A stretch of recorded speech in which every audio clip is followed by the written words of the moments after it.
તો હાલ વિજાપુર ભાજપમાં ભડકો થયો હોવાના દ્રશ્યો સામે આવી રહ્યા છે। તાલુકા પંચાયતના પૂર્વ પ્રમુખ ગોવિંદ પટેલ દ્વારા રાજીનામું ધરી દેવામાં આવ્યું। કોંગ્રેસમાંથી આવેલા નેતાઓને ટિકિટ આપતા તેમણે પોતાની નારાજગી વ્યક્ત કરી છે। ભાજપ કાર્યકર્તાઓની અવગણના થતી હોવાના આક્ષેપો લગાવવામાં આવ્યા છે।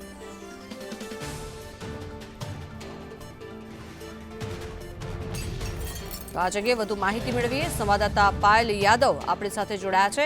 પાયલ, જણાવશો ખાસ કરીને એક બાદ એક લોકો પોતાનું રાજીનામું ધરી દે છે, નારાજગી પોતાની વ્યક્ત કરવામાં આવી રહી છે અને જ્યારે અત્યારે લોકસભાની ચૂંટણી નજીક આવી રહી છે ત્યારે વારંવાર આ પ્રકારની ઘટના બની રહી છે। વિગત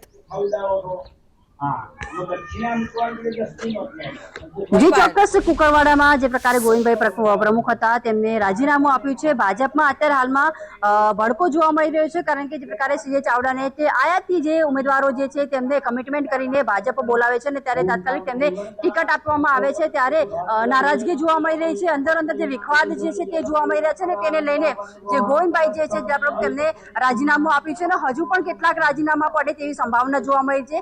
સીએ ચાવડાને ટિકિટ આપતા નારાજગી જે છે તે સામે આવી છે। જે પ્રકારે કોંગ્રેસમાંથી જે ઉમેદવારો આવે છે તેમને ટિકિટો ફાળવી દેવામાં આવે છે અને જે કાર્યકર્તાઓ જે વર્ષોથી મહેનત કરી રહ્યા છે તેઓની અવગણના થતા આ પ્રકારે ભડકો જોવા મળી રહ્યો છે ભાજપમાં।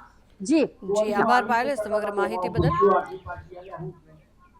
તો ભાજપમાં આ પ્રકારના દ્રશ્યો જે સર્જાયા છે જેના કારણે થઈને ભાજપમાં ભડકો હોવાનું સામે આવી રહ્યું છે। લોકો નારાજગી વ્યક્ત કરી રહ્યા છે પોતાની। ભાજપના કાર્યકર્તાઓ જે લોકો વર્ષોથી મહેનત કરી રહ્યા છે તેમને બાજુમાં કરીને બીજા જે નવા આવેલા લોકો હોય તે લોકોને વધારે પદ આપવામાં આવતું હોય છે, મોટું પદ આપવામાં આવતું હોય છે, જેને કારણે થઈને જે લોકોની અવગણના થઈ રહી છે તે લોકો પોતાની નારાજગી વ્યક્ત કરી રહ્યા છે અને પોતાની નારાજગીના ભાગરૂપે રાજીનામાનો દોર હજી પણ ચાલુ છે। હજી પણ સંવાદદાતા પાયલના જણાવ્યા મુજબ આગામી દિવસોમાં પણ હજી વધુ રાજીનામા પડે તો નવાઈ નહીં। આ પ્રકારની પરિસ્થિતિ અત્યારે સર્જાઈ છે। કોંગ્રેસમાંથી જે પણ કાર્યકર્તાઓ આવે છે તેમને પદ આપી દેવામાં આવે છે અને જે કાર્યકર્તાઓ છેલ્લા ઘણા વર્ષોથી ભાજપમાં કાર્ય કરી રહ્યા છે તેમને ક્યાંક ને ક્યાંક બાજુ પર રાખવામાં આવતા હોય તે પ્રકારની સ્થિતિ સર્જાઈ છે।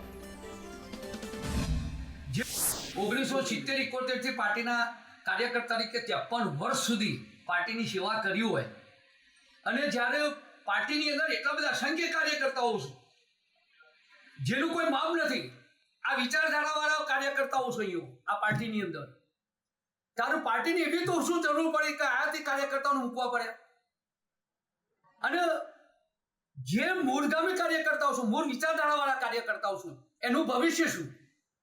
અને એટલા માટે મેં પાર્ટીમાંથી રાજીનામું આપવાનું ખૂબ મનોમંથનના અંતે વિચાર્યું છે। પાર્ટીની અંદર 1995 થી હું પણ ટિકિટ માંગુ છું।